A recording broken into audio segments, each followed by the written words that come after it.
ವಾಲ್ಮೀಕಿ ಹಗರಣ ವಿಚಾರದಲ್ಲಿ ಬಳ್ಳಾರಿಯಲ್ಲಿ ಇಡಿ ದಾಳಿ ಪ್ರಕರಣ ವಿಚಾರಣೆ ಮಾಡಲಾಯಿತು. ದಾಳಿ ಕುರಿತು ರಾಜ್ಯಸಭಾ ಸದಸ್ಯ ಈರಣ್ಣ ಕಡಾಡಿ ಹೇಳಿಕೆ ನೀಡಿದ್ರು. ವಾಲ್ಮೀಕಿ ಹಗರಣದಲ್ಲಿ ನಡೆದ ಹಗರಣ ಸ್ಪಷ್ಟವಾಗಿ ಜನರಿಗೆ ಗೊತ್ತಿರುವ ವಿಚಾರ. ನೀವು ಯಾವ ರೀತಿಯಲ್ಲಿ ಹಣ ದೋಚಿದ್ದೀರಿ ಅನ್ನೋದು ಗೊತ್ತಿದೆ. ನಿಮಗೆ ಬೇಲಾಗಿ ನಿಮ್ಮ ಸರ್ಕಾರಕ್ಕೆ ಧಕ್ಕೆಯಾಗಬಾರದು ಎಂದು ನಿಮ್ಮ ಮಂತ್ರಿಗಳಿಗೆ ಕ್ಲೀನ್ ಚೆಕ್ ಕೊಟ್ಟಿದ್ದೀರಿ. ಆದರೆ ಕೇಂದ್ರ ಸರ್ಕಾರ ಕಣ್ಣು ಮುಚ್ಚಿ ಕೂತಿಲ್ಲ.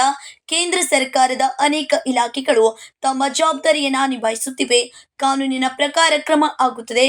ಬೆಳಗಾವಿ ಜಿಲ್ಲೆಯ ಚಿಕ್ಕೋಡಿಯಲ್ಲಿ ಈರಣ್ಣ ಕಡಾಡಿ ಹೇಳಿಕೆ ನೀಡಿದ್ರು.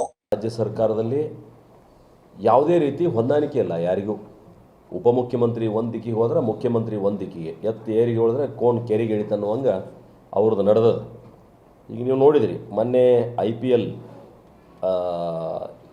ಗೆದ್ದು ಬಂದಂಥ ಯಾವುದದು RCB ಗೆದ್ದು ಬಂದಂಥ ಕ್ರೀಡಾಪಟುಗಳಿಗೆ ಸನ್ಮಾನ ಮಾಡುವಂಥದ್ದು ಮುಖ್ಯಮಂತ್ರಿಗಳು ಎಲ್ಲೇ ಸ್ಟೇಡಿಯಂ ಕಡೆ ಹೇಳಿದ್ರು ಅವರು, ವಿಧಾನಸೌಧ ಕಡೆ, ವಿಧಾನಸೌಧದಲ್ಲೇ ಕಾರ್ಯಕ್ರಮ ಅಂತೇಳಿ.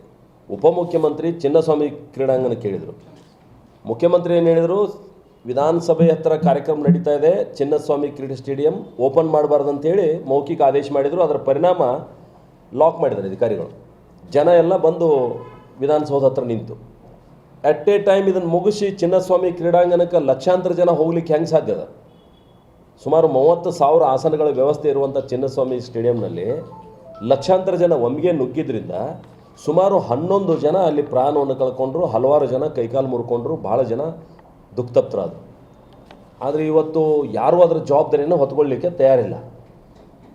ಒಬ್ಬರ ಮೇಲೆ ಒಬ್ಬರು ಹಾಕ್ತಾಯಿದ್ದಾರೆ. ಸರ್ಕಾರಿ ಕಾರ್ಯಕ್ರಮ ಅಲ್ಲ, ಅಧಿಕಾರಿಗಳನ್ನು ಬಲಿಪಶು ಮಾಡುವಂಥದ್ದು ನಡೀತು. ಕೊನೆಗೆ ಎಲ್ಲಿ ಬಂದುಬಿಡ್ತಂದ್ರೆ ಅದನ್ನು ಡೈವರ್ಟ್ ಮಾಡಲಿಕ್ಕೆ 2015ರಲ್ಲಿ ಒಂದು ಸಮೀಕ್ಷೆಯನ್ನು ಮಾಡಿದರು. ಈಗ ಅದನ್ನು ಜಾತಿ ಗಣತಿ ಅಂತ ಹೇಳ್ತಾ ಇದ್ದಾರೆ. ನಾನು ನೆನಪು ಮಾಡಿಕೊಡ್ತೀನಿ ನಿಮ್ಗೆ. ಯಾವುದದು ಸಾಮಾಜಿಕ ಮತ್ತು ಆರ್ಥಿಕ ಸಮೀಕ್ಷೆ ಅಂತ ಬಂದಿತ್ತು ಫಾರ್ಮ್. ಅದು ನಾನು ತುಂಬಿದ್ದೀನಿ ಅದನ್ನು. ಸಾಮಾಜಿಕ ಆರ್ಥಿಕ ಸಮೀಕ್ಷೆ ಅಂದ್ರೆ, ಸಾಮಾಜಿಕ ಅಂದರೆ ಏನು?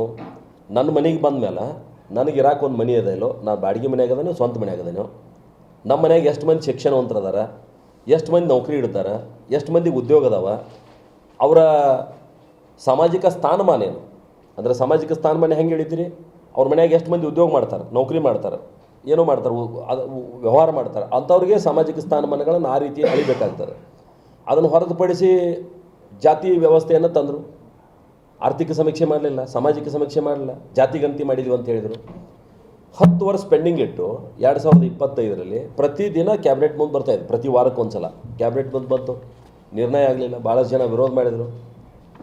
ಆಮೇಲೆ ಅವರು ನಿನ್ನೆ ಇದಕ್ಕೆ ಹೋದರು, ಇಲ್ಲೇ ದೆಹಲಿ, ನಿನ್ನೆ ದೆಹಲಿಗೆ ಹೋದರು. ದೆಹಲಿಗೆ ಹೋಗಿ ನಿರ್ಣಯ ಮಾಡಿದರು, 180 ಕೋಟಿ ರೂಪಾಯಿ ಖರ್ಚು ಮಾಡಿ 10 ವರ್ಷದಿಂದ ಹಗ್ಗ ಜಗ್ಗಾಟ ಮಾಡಿ ಅದನ್ನು ರಾಜಕೀಯ ದುರುದ್ದೇಶಕ್ಕೆ ಉಪಯೋಗ ಮಾಡಿಕೊಂಡು ನಿನ್ನೆ ಏಕಾಏಕಿ ಅನೌನ್ಸ್ ಮಾಡಿದರು. ಏನು ಅನೌನ್ಸ್ ಮಾಡಿದರು? ನಾವು ಇನ್ನು 3 ತಿಂಗಳಲ್ಲಿ ಇನ್ನೊಂದು ಮರು ಸಮೀಕ್ಷೆ ಮಾಡ್ತೀವಿ. ಅರೆ, ಒಳ ಮೀಸಲಾತಿ ಸಮೀಕ್ಷೆ, SC ಸಮೀಕ್ಷೆನೇ ನಿಮಗೆ ಮಾಡೋಕ್ಕಾಗ್ತಾ ಇಲ್ಲ. ಜನಸಂಖ್ಯೆ ಕಡಿಮೆ ಅದ. 7 ಕೋಟಿ ಜನಸಂಖ್ಯೆ ಇರತಕ್ಕಂಥ ಕರ್ನಾಟಕದ ಜನರ ಸರ್ವೆ ಮಾಡೋದು ಕೇವಲ 3 ತಿಂಗಳದಾಗ ಸಾಧ್ಯನೋ ಸಿದ್ದರಾಮಯ್ಯನವ್ರಂತ ಪ್ರಶ್ನೆ ಕೇಳಬೇಕಾಗ್ತದೆ. ಒಂದು. ಎರಡನೇದು, 180 ಕೋಟಿ ರೂಪಾಯಿ ಖರ್ಚು ಹಾಕಿದ್ದು ನೀವು ಮಣ್ಣಾಗ ಹಾಕಿಬಿಟ್ರಿ ಈಗ ಅದನ್ನು, ಜಾತಿ ಸಮೀಕ್ಷೆ ಅಂಥೇಳಿ. ಈಗ ಇನ್ನು ಹೊಸದು ಮಾಡ್ಬೇಕಾದ್ರೆ ನೀವು 300 ಕೋಟಿ ರೂಪಾಯಿ ಕೊಡಬೇಕು. ಯಾರ ಜವಾಬ್ದಾರಿ ಇದಕ್ಕೆ? ಮತ್ತು ನೀವು ಇಷ್ಟು ವೀಕ್ ಆಗಿದ್ರಿ ಮುಖ್ಯಮಂತ್ರಿ ಮತ್ತು ಉಪಮುಖ್ಯಮಂತ್ರಿ. Ajit Koth, KMM Kannada news, Chikkodi.